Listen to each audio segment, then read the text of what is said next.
Have you ever seen the Will Smith movie Focus? Well, there's one scene in the movie that's particularly captivating. Take those binoculars, pick any player on or off the field, and I will guess the number. Will Smith's character is a con artist, and he's at the Super Bowl with this rich guy who loves to gamble. So he makes a wild bet.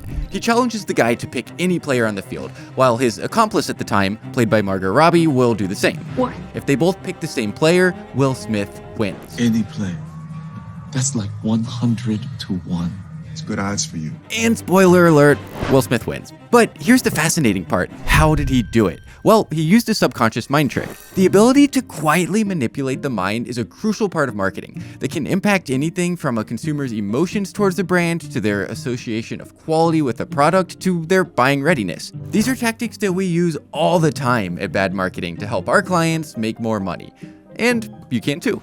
Ever wonder why Whole Foods is green, McDonald's is red and yellow, and banks always seem to love blue? Well, it's not a coincidence, it's color psychology at work. Studies show that up to 90% of a first impression comes from color alone, which is crazy considering it's not something that we often think about. But that's why it's so important. A good brand knows how to use color to affect your emotions, guide buying decisions, and most importantly, make you spend your money.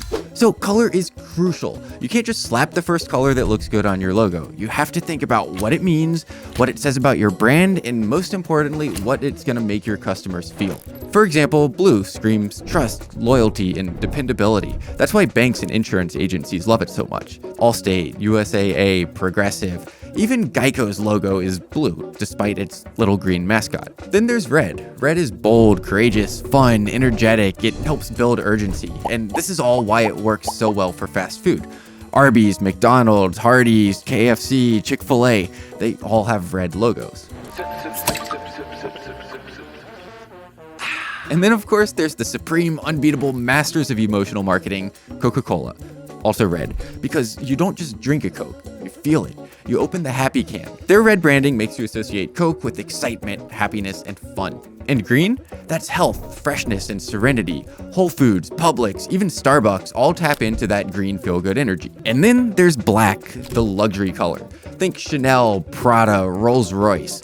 All black. If it's black, it's fancy. Even Fugazi, a fake luxury brand that's going viral and making millions by mocking the luxury industry, has a black logo. It's because they've done their research. Color in ads and website design is critical too. For example, a bright red checkout button helps build urgency, and blue tones on a website help calm customers into trusting you with their money. So color has a huge impact on first impressions, but the best brands and the best marketers take it a step further, and they use priming to influence your decisions before you even know that you've made them. Here's how it works. Priming is when brands repeatedly expose you to subtle cues, so that when the time comes to make a decision, you already have a preference, you just didn't know it yet. Take Nike, for example. Just do it isn't just a slogan, it's subliminal messaging. Their ads are packed with athletes, action, and success, all priming you to associate Nike with winning. So when the time comes to go buy a new pair of sneakers, you want to buy the ones that are going to make you a winner. Or back to Coca-Cola, they're also great at priming. Their ads don't talk about ingredients or price. They show laughter, happiness, and fun times with friends. So when the time comes to go buy a Coke, you don't think about drinking a soda. You think about all the good times you're gonna have with your friends when you crack open that nice cold Coke. But it gets even sneakier. Hotels and luxury stores use calming scents like vanilla and sandalwood to put you at ease and make you associate them with relaxation. Car dealerships offer you free coffee, not just to be nice, but because a warm drink makes you feel more relaxed and trusting, and more trust equals more sales. And priming is how Will Smith conned his buddy in the movie. How did you know who he was gonna pick? We told him to. We've been telling him all day. What happened was, his character and his partner spent the entire day subtly priming their victim to recognize and choose the number 55 by embedding it everywhere around him. It was on the lapel of the doorman at his hotel, in the light fixtures, a poster in the elevator, on the shirts of people passing by, and even in a Rolling Stones song playing in the background. By the time they asked him to pick a number, 55 was the only thing on his brain. He just didn't know it. And this is exactly what the best brands do. They repeat logos, embed familiar sounds, and use subtle cues to nudge you towards their product. So the next time you randomly crave a Coke, trust a certain company, or gravitate towards a certain brand, ask yourself, was it really your idea? These aren't the droids you're looking for. Now, let's talk money. Price is an art, but it's also psychology. A lot of people just assume that the lowest price is always going to win, but that's just flat out wrong. If I see a $3 steak dinner, I'm not buying it because I want to live to see tomorrow. The price of something has to feel right, and companies use sneaky, subconscious tricks to make that happen. Here's one we've all seen. Ever wonder why everything is always $9.99 instead of $10? Well, it's because that tiny 1-cent difference really messes with your brain. $9.99 feels like it's in the $9 range instead of the $10 range, making a product seem way cheaper, even though it's literally only a 1-cent difference. The same goes with free.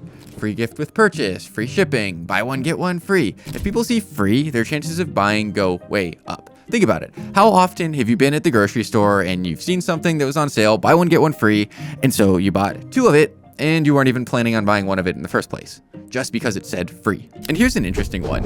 Always have an expensive option.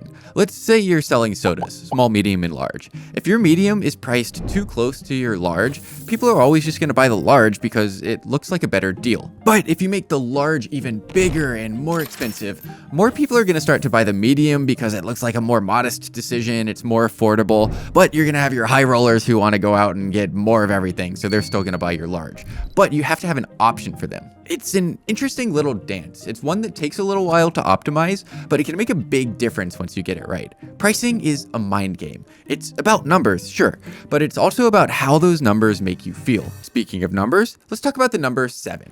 Do you ever feel like you're seeing the same ads over and over again? We all do, and it's not an accident. It's actually a strategy called the Rule of 7, and it's been shaping consumer behavior for nearly a century. It all started back in the 1930s, when movie studios realized something interesting. People needed to see their movies advertised 7 times before they actually bought a ticket. The more they saw it advertised, the more familiar it felt, and the more likely they were to commit. Then fast forward to 1956, and cognitive psychologist George Miller backed this up with science. He found that our brains process information best in small chunks, meaning that small, frequent brand interactions are the most effective. So every social media ad, influencer post, even customer reviews are new chunks of information that you're putting out there to get your brand more exposure. And the more people see your brand, the more they're going to begin to be familiar with your brand, and that familiarity leads to trust. And then that trust leads to conversions. It's why big brands advertise so much. People know them, trust them, and are willing to pay more for them. Marketing is all about psychology. It's about manipulating the subconscious, from color theory affecting our emotions to priming making our decisions for us. The best brands aren't just guessing. They're engineering the way that people think. And if you're not doing this, your competitors probably are. Use these tools, guide your customers, and build them a breadcrumb trail that leads straight to your product.